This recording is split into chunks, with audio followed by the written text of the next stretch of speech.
Hey everybody, Sean Earley here. In this episode, I'm going to be going over some key trends for 2026.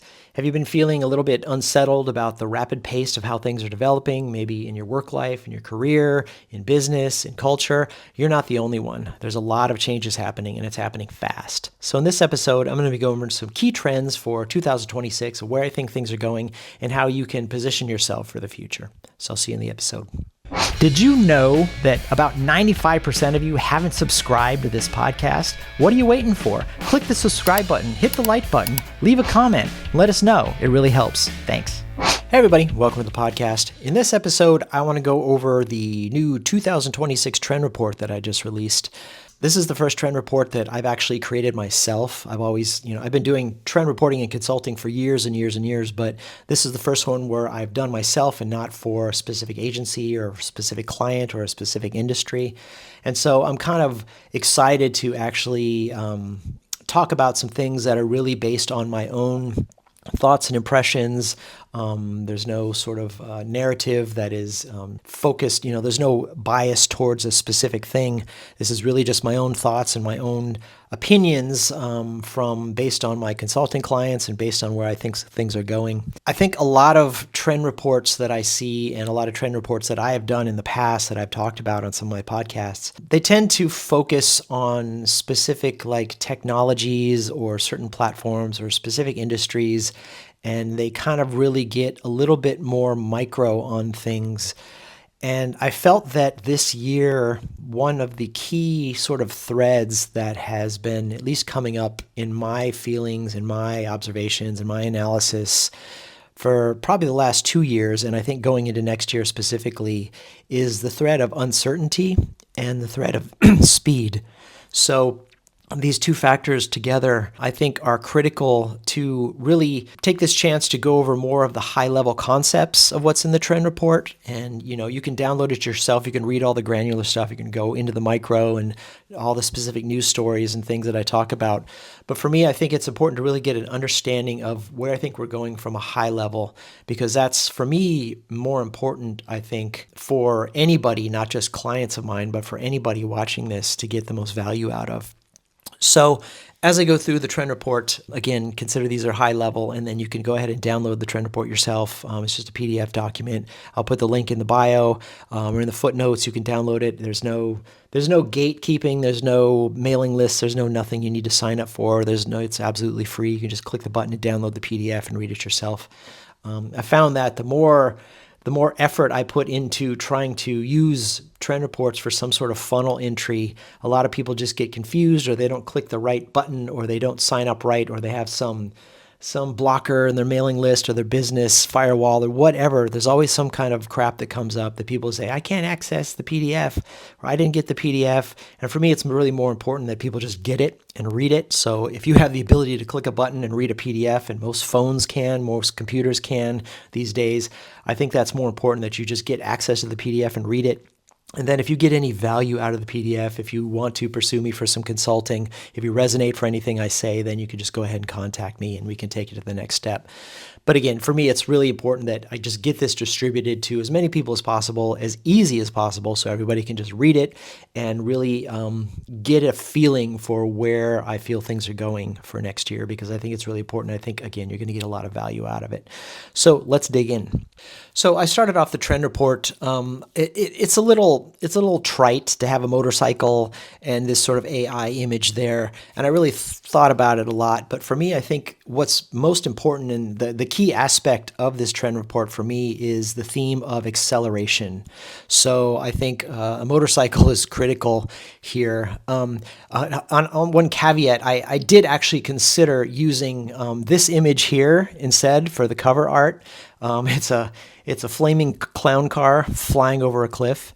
Which is also kind of how I feel about where things are going right now in technology and business and politics and culture. But I guess that wouldn't be the most professional thing. I mean, it'd be an eye catcher, but it wouldn't be the most professional aspect. So I went with the safe sort of motorcycle aspect. But yeah, I really feel like, and the thing that kind of triggered me with this is not just how I feel about tech and culture and everything combined. I feel like, here's a little story. The other day I was driving down the street and there was these 3 kids and each on their own motorcycle. and they were weaving in and out of traffic. They were like pulling up in front of people and really just making chaos for all the cars. And these kids were just weaving in and out of traffic and speeding up to the next light and then taking side roads and trying to race everybody. And it was just this constant chaos that everybody in their cars were driving, and they're just like trying to maintain while these people were just acting like basically assholes on their motorcycles. And I kind of got this feeling like, I feel like that's how we are these days. I feel like, riding along, barreling into the future with all this chaos coming in and out from different aspects, and everybody's just trying to maintain the same thing. Everybody's just trying to drive to the store in their car, and all this chaos is happening around them. And we kind of have to get used to, I think, adapting to that world and getting used to the speed at which things are happening. And I think we all basically need to kind of start riding our own motorcycles here. And so acceleration for me is critical because there are so many things happening. And I've talked about this in my previous trend reports, but it just continues to happen over and over and over again. It's like ever since AI came out, or at least the generative AI that we've been using for the past couple of years, ChatGPT and such, it seems like technology is advancing so quickly that I can barely get these trend reports done. Like I can barely put a presentation together for a client on a Friday afternoon, knowing I'm going to do the presentation on a Monday without having to update it like 4 or 5 times over the weekend because news stories just keep flying out or I keep discovering something new. And I think that's just a continuing thread, is just the speed at which things are evolving, the speed at which things are changing, and combined with the fact that everyone feels uncertain and nobody really knows where we're going. And on top of that, there are so many big changes happening with politics, with economics, with geopolitics, with culture, and all of this combined is just a constant tornado that we're having to learn to adapt to and be agile with, and try to have some sense of comfort in trying to run any kind of business in the future. And I really think that it's something that is going to continue for a long, long time, at least until we reach some point. My feeling is, 10 or 20 years out where things start to stabilize and take it to another level. But I think it's a state of being that we all have to learn to adapt to. And in order to do that, we all have to take some measures in order to sort of prepare ourselves and sort of secure our ability to have a livelihood in the future.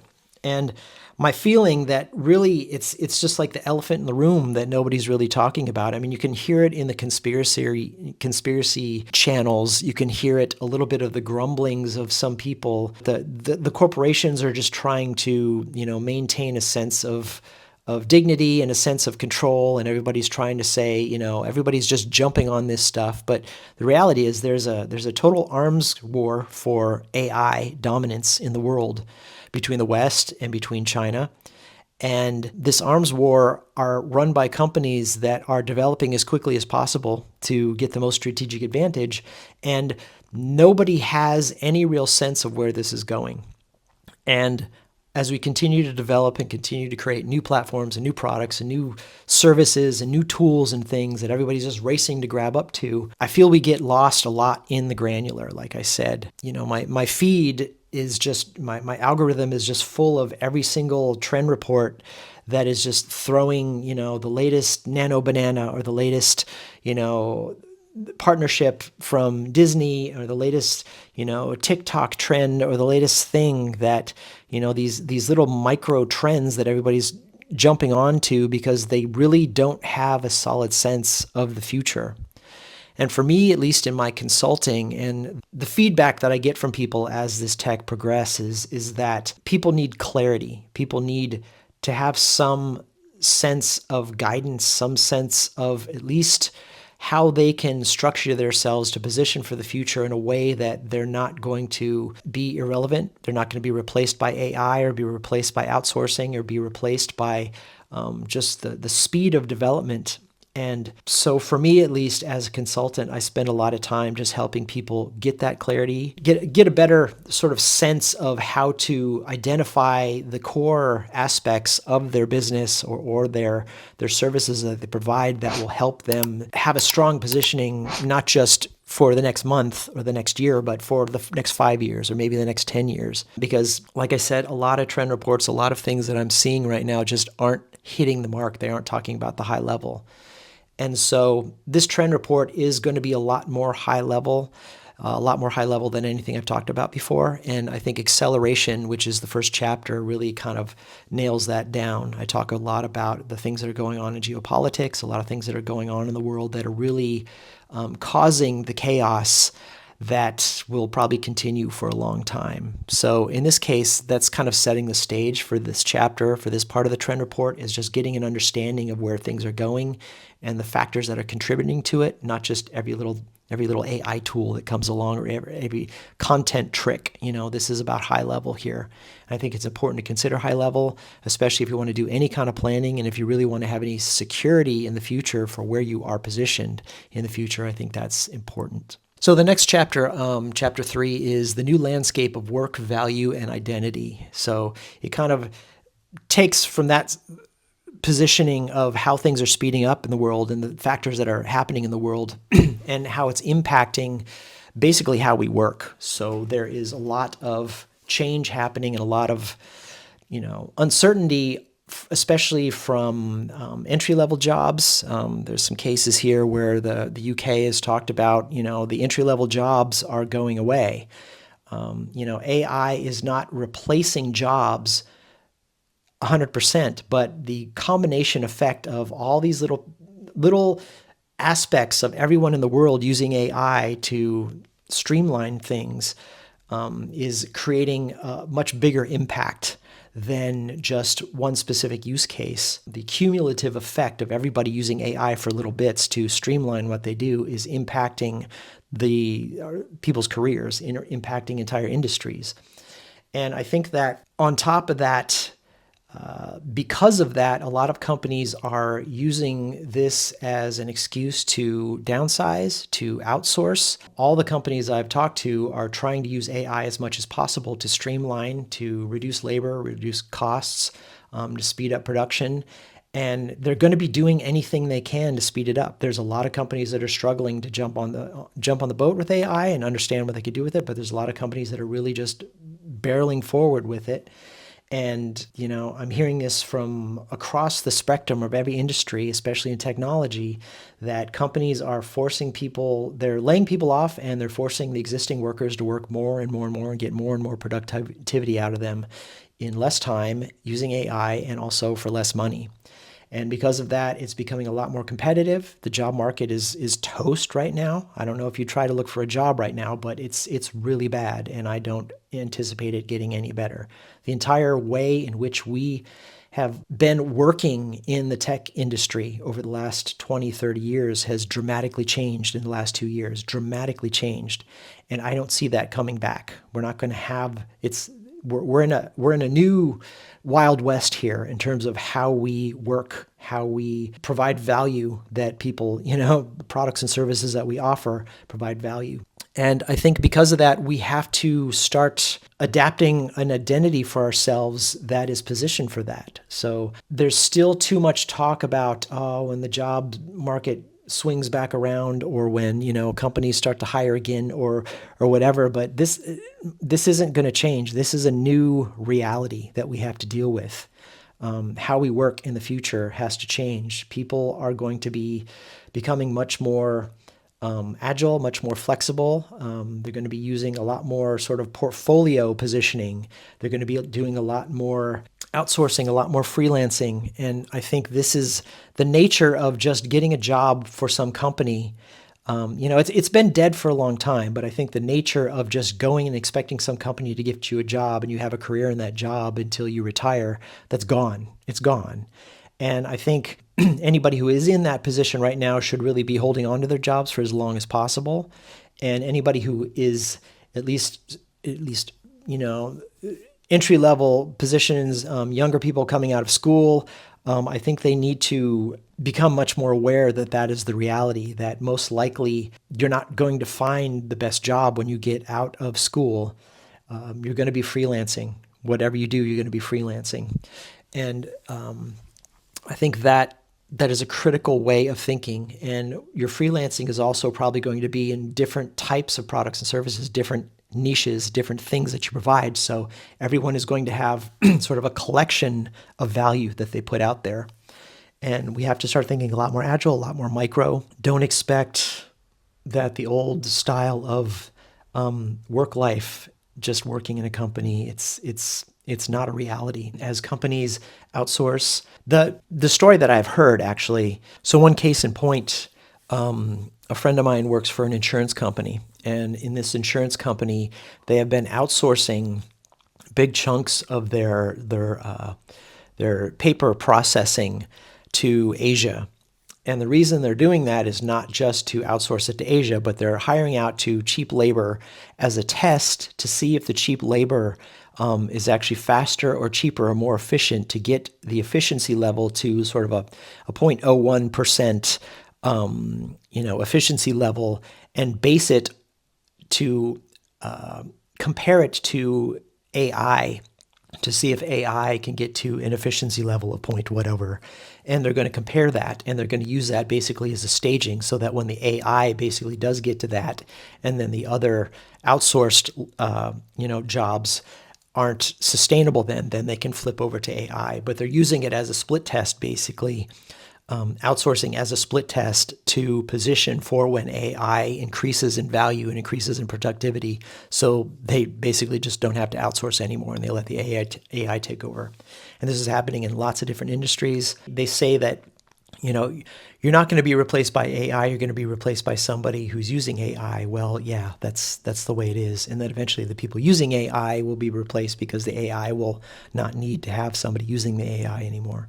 So, this isn't happening overnight, but this is happening rapidly. It's been happening for the past couple years now, and it's going to continue. So, again, leading into the next chapter here, chapter 4 is identity is strategy. And so how can you strategically position for the future of AI and outsourcing and rapid speed and rapid change? And that is really your identity. That is the value that you provide. It is, I keep saying this, it's a trendy, trite buzzword these days, but personal brand is everything right now. And it's not just like, hey, I'm an influencer, come buy my course, you know what I mean? Or, come pay me to, hawk shoes on Instagram or whatever. Your personal brand is really a packaging of the value that you provide, and the digitization of the value you provide, and the sort of streamlining of your messaging and your communication, so that you basically are the company of you, whatever that is. It doesn't matter if you have a tech job, if you are an influencer, or if you are a personality or consultant. It doesn't matter what you do, but you have to be a consultant in whatever product or services that you provide, and you have to optimize that using AI to be able to be as effective as possible. Because the future, and it's been happening before, but more and more and more increasingly, I'm just seeing more and more AI content and things in my feeds on social media. And just driving down the street the other day, it was a Christmas sign I saw in the store of some kind of reindeer sitting in a chair or whatever. And I was looking at it as I was like, wow, that's totally AI, and it's just like, it's in your face right now. And, I use AI all the time. I think it's very useful for a lot of different things, but especially AI content, imagery, and video is everywhere right now. And it kind of turns my stomach a little bit.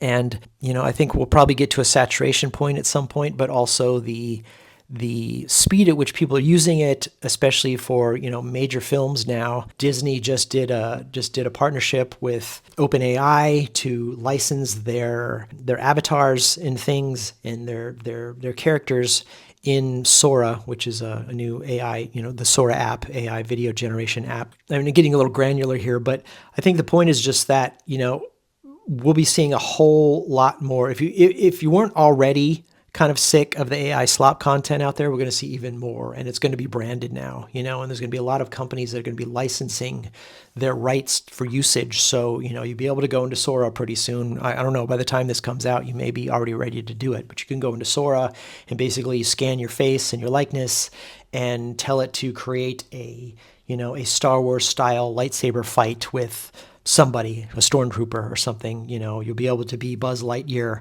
to make a funny video for your kid for their birthday or whatever, you know what I mean? That content is going to be like instantaneous, and it's going to be everywhere next year for sure, if it isn't already. And the speed at which you can create it is literally just as fast as you can type a text message, and boom, it's going to come out. So, I'm not commenting on the value of that, whether you like it or not, but this is the reality of what's coming out. And the mass amount of content, and the mass amount of AI, and the mass amount of just noise that is out there is going to be critical for you to do exactly what I'm doing right now, to be a real human being, expressing real thoughts and opinions, and providing real value just from a person-to-person level. Granted, I could go scan myself into some AI tool and I could probably make this video, in 10 seconds. It would be a little bit more robotic, but I could do it. There are aspects of myself which I probably will have to automate in AI at some point. We have to consider, and it's already being done, is major influencers are duplicating themselves in AI. They're making sort of robots of themselves, both for video chats, for audio, for text chats. There'll be chat bots of every influencer out there. You'll be able to just talk to them. This is already in process. People are already scanning their value and their knowledge into AIs to create AI versions of themselves. So we're going to be expecting that in the future. And so if you can duplicate yourself within AI for whatever content or whatever communication, whatever use case you can think of, then what is the next step of the value when it comes to a person-to-person type of experience?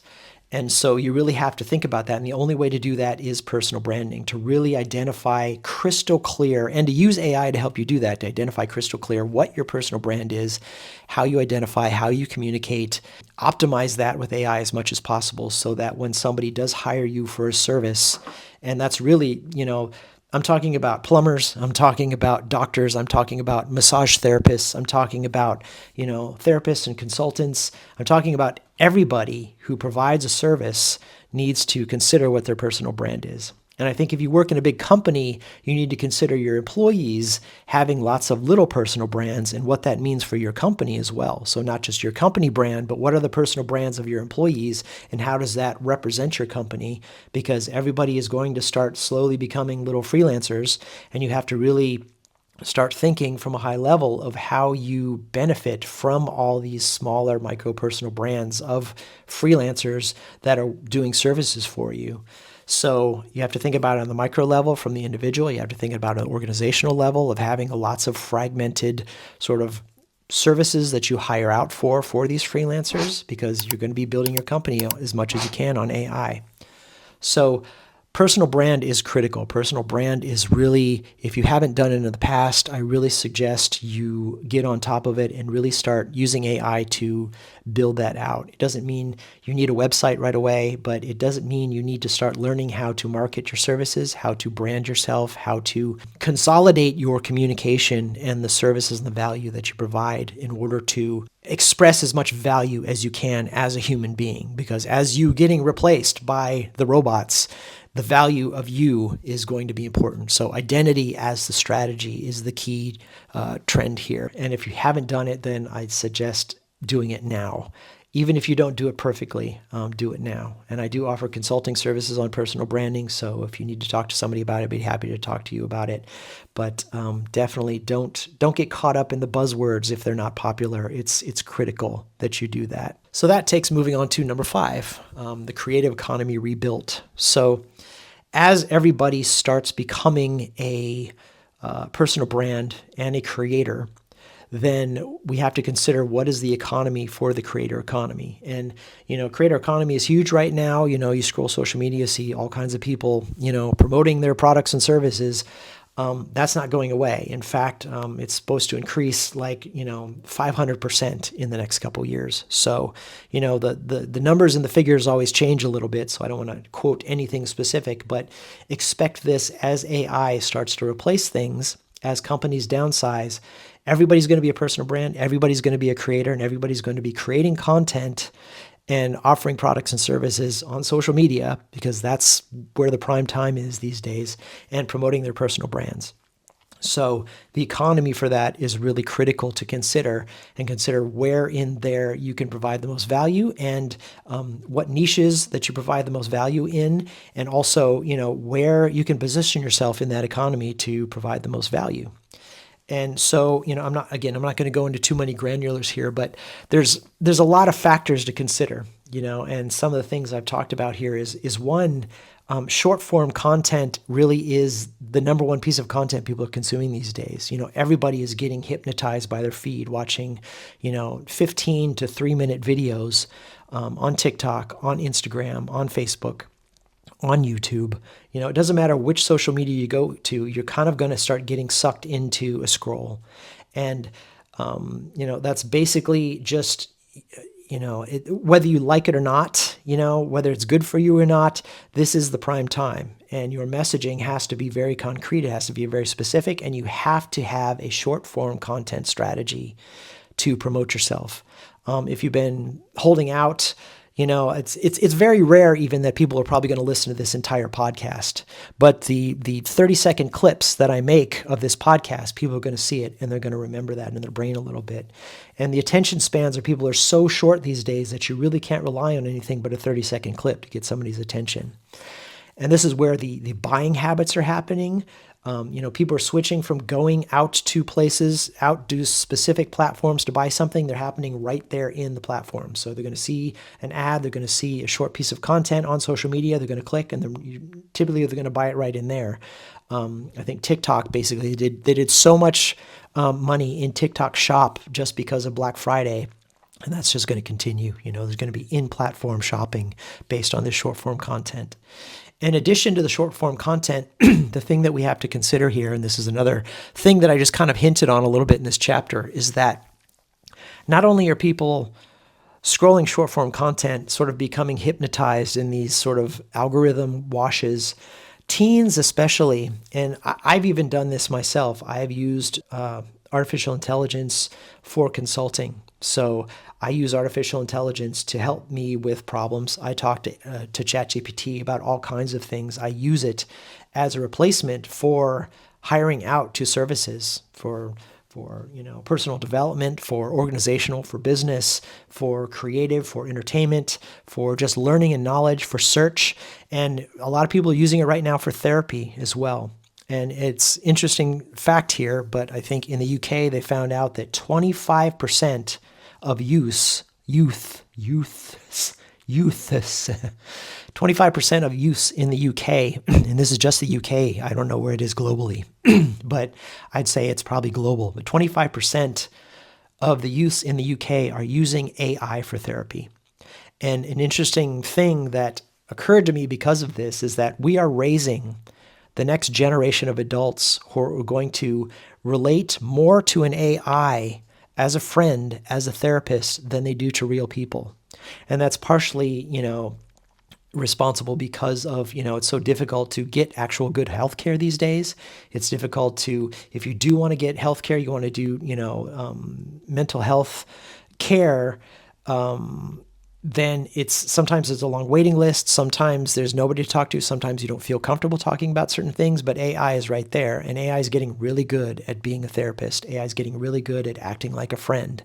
And, you can complain all you want about the results of that or the value of that or where that's really going, but that's where things are right now. And I don't expect that to change. I expect that to increase. And I expect that to be 50% within the next couple of years. Honestly do, 50%, because it's just that difficult to get mental health help from a real person. But if you can just open up ChatGPT and say, hey, I have a problem with this, it's going to talk to you, and it's going to be pretty good at acting however you want it to act to you. So one, that's a factor we have to consider, is that the next generation is going to be a lot more comfortable talking to AI than they are talking to you, which means the competition to actually be a valuable human being and provide a valuable service, especially in the consulting space or the therapeutic space, is critical. So if you are a therapist right now, that is your competition. 25% of your competition is already using AI instead of you. So think about that. So that's one interesting factoid I have here, but that's really why personal brand is so important right now. Personal brand in terms of customer service, personal brand in terms of optimizing what you can do, personal brand in terms of just providing the best service you can, because AI is coming for you if you're a therapist right now. 25% of your business is already gone. So that's a pretty big sort of realization I had. And that's happening now, right? That's not even where we're going to be at next year, and as these AIs get better and better and better, it's only going to increase. We're not going back to the way things were. So consider that one fact in that one specific niche, in that one specific industry, that 25% of your clientele is already using AI instead of you. That's a big deal. So that leads me to the last chapter, which is the future skill stack. So the skills that you need to have going into next year are kind of what I've talked about. One is that you need to have a high level of what you're doing. You can't get caught up into the micros here because you're going to just basically burn out. So being able to have a high level vision, being able to have a high level plan, being able to optimize everything you're doing as a core strategy is critical. It's a critical skill to have. So learn how to be agile, learn how to be flexible, learn how to be adaptive, but also have that guiding factor of who you are and what your personal brand is and what the benefits of the products and services that you provide. You need to have that as a high level. And so having sort of a core sense of what your castle is, what your moat is, and how you can sort of engage in that sort of universe of your industry.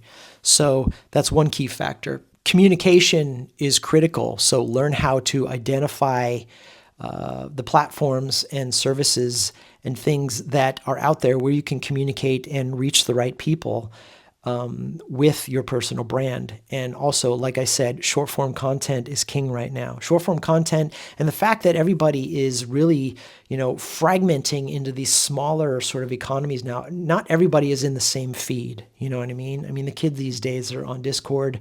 They're communicating in WhatsApp. They're communicating in these smaller sort of environments where you need to identify where your customers are and realize you can't just blast everything out on Instagram and be able to reach everybody, because maybe your clientele isn't in these platforms. Maybe they're in the micro, and you really have to get a sense for where these people are communicating, especially in the game space, especially with the younger generation. They're so fragmented in these smaller little micro communication places, these smaller platforms. So you really have to figure out, one, the best way to communicate, two, get really good at creating content that hits that mark. Really get really good at creating content. If you haven't done it before, you really have to practice. Everybody has a phone. Everybody can buy a cheap, $20 microphone to pop on your phone, buy a couple lights, whatever it is. But, everybody has to be a content creator to some aspect. Everybody has to be able to use their phone or, a nice camera setup, whatever. You don't need to have a lot of gear, but you need to be able to open up your phone and communicate your value and be able to put it out there in these platforms is in as short and optimized form as you can. So that's a critical skill to have, is really just solidifying your thought process in a way that provides value in the smallest type of content as possible, as quickly as possible. And like I said, you get good at recording stuff on your phone and putting it out there. And the more you do that, the more you start to realize, how you can optimize your communication, your products and services. And the faster it gets into people's faces with whatever trend that comes up, the faster you'll be able to get feedback on that and adapt to it. So really be agile, really get used to short form. Perfect doesn't work these days. Fast Fast and effective is the best way to do it. Like these podcasts right now, I used to write a big script. I used to practice them and rehearse them. Right now, I don't have time. I just have to bang it out. And the same with the content that I create on this. I create lots of little micro content off of this big podcast.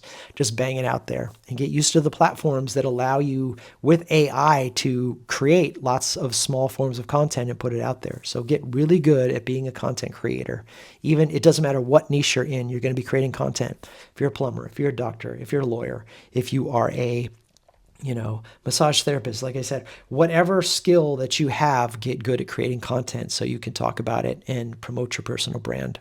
Like I said, distribution and visibility, these are critical too. And be able to adapt to this and realize that the thread of this particular trend report is speed. It is acceleration, and it is uncertainty. And the only way that you can adapt to the speed and adapt to the uncertainty is to be as established within yourself as possible, to provide as much value as you can, whether it's one particular type of products and service or multiple types of products and services. But you're going to see the word fractional come up a lot. It's happened this year. It's going to happen a lot more next year. Companies aren't going to be hiring full-time roles. Are going to be hiring fractional roles, which basically just means they're outsourcing to freelancers for very small, specific tasks. And you really have to get used to what the fractional economy is going to be. Whatever service you provide, fractional is the key for next year. Things are going to happen fast. Things are going to happen constantly. Things are going to constantly be uncertain, and things are going to be constantly throwing a wrench in what you thought was reliable. It's not going to stop. And I don't expect this to stop for at least the rest of my life. I'm 55 now. I anticipate the next at least 20 years of my life to be constant and fast. And it does give me a little bit, it makes my heart rush thinking about it, but it is just the reality of this world we live in right now. The old style of being a tech worker is gone. We're in a new reality now, and you have to establish your skills. You have to establish your personal brand. You have to figure out how to be agile in providing whatever value you can, and you have to really, as much as you can, stay constantly on top of the changes in a way that fits with your personal brand and not so that you're just being reactive. You know what I mean? You have to be proactive here and not reactive, because reactive is basically going to burn you out. And I felt that way last year. I felt that way even more this year, and I'm going to feel even more that way next year, because there are so many things happening with politics, with geopolitics, with culture, with technology. Things are speeding up and they're not going to stop. Major political things happening in Europe. They're talking about war. They're talking about big things that will make dramatic impacts. And the more flexible you are, the more agile you are, the more easily adaptable you are to these big changes that could happen just at a split second, the better off you're going to be. So I guess I'm rambling a little bit here. Like I said, I don't want to get in too many of the micro in this trend report. I wanted to go high level. And I know this isn't some big new idea that, you sort of are expecting from a trend report. But for me, I think this is the reality. Like when I really do some soul searching, I was thinking like, what am I going to talk about this year? And what are the new cool things coming up? And for me, it's not about the new cool thing coming up. It's really about learning to become comfortable with the constant discomfort that is happening at the speed that it's happening. And that for me is high level sort of, it's shadow work in yourself. You know what I mean? It is a lot of just sort of infrastructure of you and your messaging and yourself and your personal development and all of these things. It's about structuring yourself and your value and learning how to be agile and realizing that is how things are going to be for a long time. And like I said, if you need help figuring out these things, I provide all kinds of consulting that's going to help you get some clarity on your particular role, your particular position, your particular industry. I'd be happy to talk to you about it and help you build a plan and help you get some clarity on where things are going for yourself. So if you're interested, if you resonate in anything I'm saying here, and at least I hope you're getting some value out of this, reach out to me, and you just go to SeanEarley.com and schedule some time and we'll talk. As an added value of this trend report, I'm also including a a free copy of my 1-hour AI business plan, which is something that I've been selling for about $30 on my website, but I decided I'm just going to give it away for free for anybody who gets this trend report. So get the trend report. At the end of the trend report, just to make sure you download it and you get it. At the end of the trend report, there's a link to where you can download this thing for free. And it's basically a set of prompts that I use for myself and for my clients to help figure out a better business plan using ChatGPT. And it has really helped me get a lot of more clarity and a lot more structure and a lot more just ideas in terms of how I can build my personal brand and build a better business plan for myself using AI in this world of AI. So I think you'll get a lot of value out of it. It's really great exercise to go through and just kind of reevaluate yourself using ChatGPT. And, ChatGPT, there's a free version. Anybody can sign up and use it, for a certain amount of prompts you do for the day. So you can use this thing and just use the prompts and try them and try to get as much value as you can for it. And so I'm giving that away for free, again, for anybody who downloads the report. So with that said, the link to the report will be in the show notes for this video. You can also go to SeanEarley.com, and there'll be links to download the report. Just go to SeanEarley.com/trends. I think that's the link that goes to the report page. You can do that too. And as always, I would appreciate it if you get value in anything I say here. Please subscribe and follow and like and share this with anybody you think that's going to get value out of it. I'd be happy to talk to you about it if you need some consulting. And I look forward to sharing a lot more of the micro trends that are in this in some sort of short form content, because it's important to do short form content. So with that said, I hope you get something out of this, but it's really something I feel passionate about, and it's really something I think is really critical that is going to help a lot of people restructure your thought process into really positioning for the future and not just being reactive to all the noise that's out there, because there's so much noise. There's so much AI slop. There's so much random out there that having a high perspective and having a little bit more stability in your thought process for planning for the future, I think, is a lot more important. So with that said, I'm Sean Earley, and I'll see you in the next episode. Bye.